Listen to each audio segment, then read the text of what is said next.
राजा और माली की कहानी। भगवान तू बड़ा दयालु है।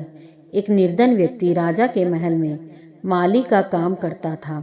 उसने राजमहल के बाग में कई प्रकार के फलों के पेड़ लगाए थे।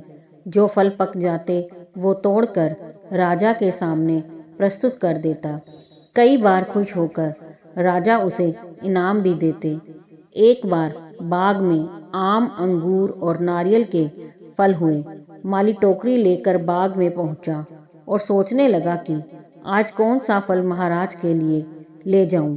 कुछ देर सोचने के बाद उसने अंगूर तोड़ लिए और टोकरी में भरकर राजा के पास पहुंचा।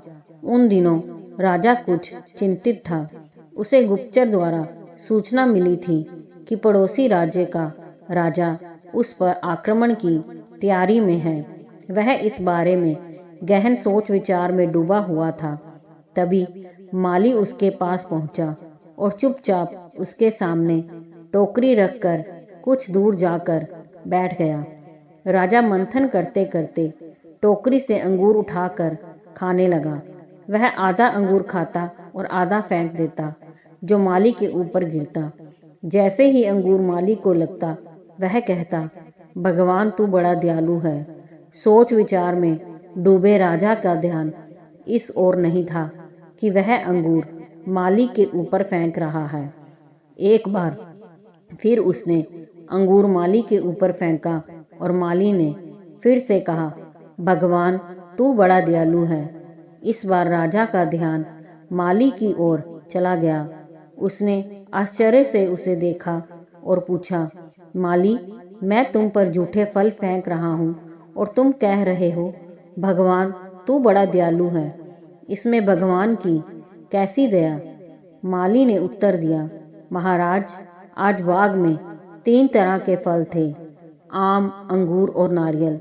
मैं सोच रहा था कि आपके लिए कौन सा फल लाऊं। भगवान की दया से मेरी बुद्धि में आया कि आपके लिए अंगूर ले चलूं और मैं अंगूर ले आया। यदि मैं आम या नारियल ले आता तो सोचिए मेरा हाल क्या होता। इसलिए मैं कह रहा हूँ कि भगवान बड़ा दयालु है।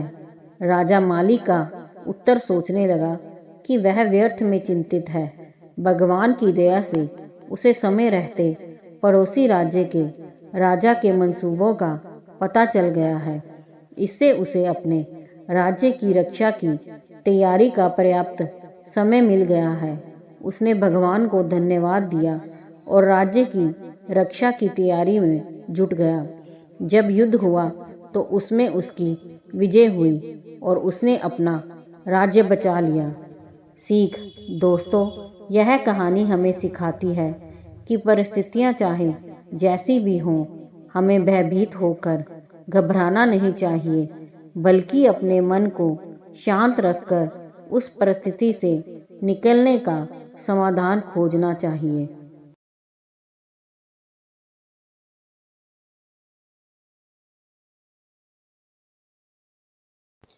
दोस्तों, अगर कहानी पसंद आई हो तो लाइक, सब्सक्राइब, शेयर ज़रूर कीजिए।